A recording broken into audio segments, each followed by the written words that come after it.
Let's talk about the master regulator of your body. You know, the one single gland that's kind of pulling the strings on your energy, your mood, your metabolism, pretty much the whole shebang. Today, we are diving deep into the thyroid, this small gland that has a surprisingly huge job.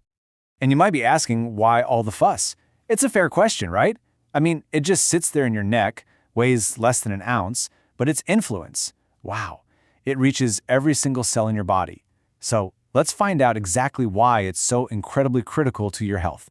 You know, this quote just hits the nail on the head. It doesn't matter what you're talking about, cardiology, dermatology, mental health, the thyroid is in there playing a part. It really is the quiet, powerful engine just humming away in the background of your life. Okay, so to really get what happens when things go wrong, we first have to get to know the gland itself. So first things first, let's meet your thyroid. You can actually find it pretty easily yourself. Go ahead, place your fingers on your Adam's apple, then slide them down just a little bit. That first hard ring of cartilage you feel, your thyroid is right below that. It's shaped kind of like a butterfly, wrapped right around your windpipe. And its signature move? It travels up and down when you swallow. So tiny, but so essential. So, what does this little gland actually do? Well, it produces hormones. The best way to think about hormones is like they're tiny little text messages.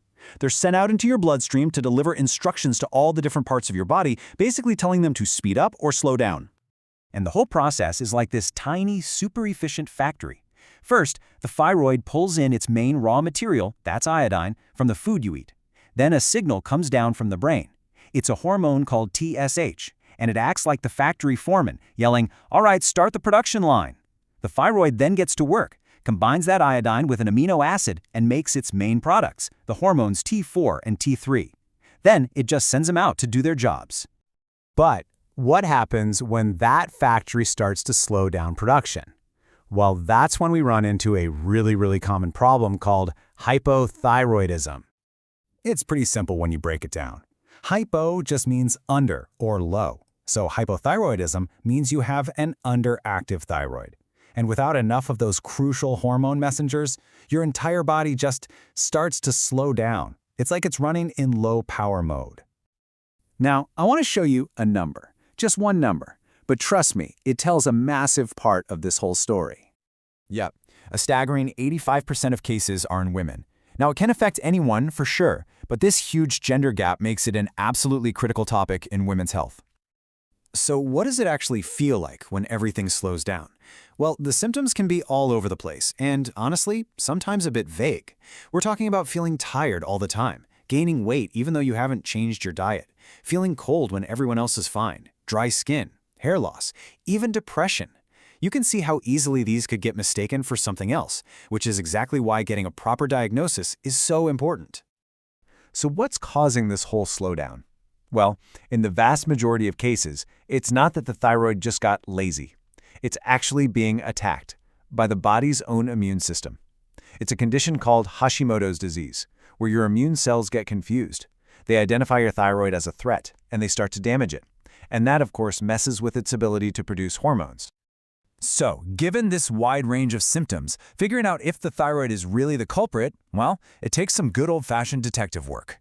I mean, with symptoms like fatigue and weight gain, how do you separate a real thyroid problem from, just life in the 21st century? How can you possibly know for sure?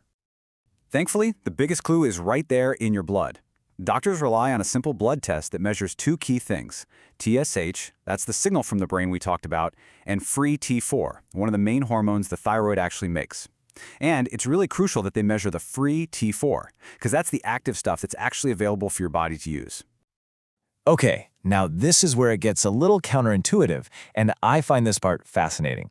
If your thyroid is sluggish and not making enough hormone, your brain senses that. So what does it do? It shouts. It starts pumping out more and more TSH to try and scream at the thyroid to wake up and get to work. So, and this is the key part, a high TSH level is actually the main sign of an underactive thyroid. It's literally the brain yelling at a sleeping factory. And this chart here just lays out exactly how doctors read those results. If your TSH is high and your actual thyroid hormone, the free T4, is low, that's classic hypothyroidism. But sometimes you see the TSH is high while the free T4 is still hanging on in the normal range. That's called subclinical hypothyroidism. It means the brain is already shouting, but the thyroid is just barely managing to keep up. Now for the good news. Once it's diagnosed, getting your body's engine back in balance is actually very, very manageable. The treatment isn't about fixing the thyroid itself, especially if it's being damaged by that autoimmune condition. It's much simpler than that. You just replace the hormone that the gland can't make anymore. You give the body back exactly what it's missing, usually in a daily pill. But just having the medication isn't the whole story. Taking it correctly is absolutely crucial for it to work. It really has to be taken on an empty stomach, first thing in the morning, because food can get in the way of how it's absorbed. Same goes for supplements like iron and calcium. They can literally grab onto the hormone and stop it from ever getting into your system. And those regular blood tests, they're vital for making sure you're on the perfect dose to get that TSH back into the normal, healthy range. And there is no time that proper management is more critical than during pregnancy. I mean, listen to this. A developing baby depends completely on its mother's thyroid hormone for brain development. If the mother is deficient, it can have a permanent impact on the child's cognitive potential. This is exactly why doctors immediately increase a woman's dose as soon as she becomes pregnant. It's that important. And this kind of brings us full circle to a really fascinating final thought. The number one reason for this master regulator to fail is because our own defense system, our immune system, gets confused and attacks it. It's just a profound reminder that our body isn't just a bunch of separate parts.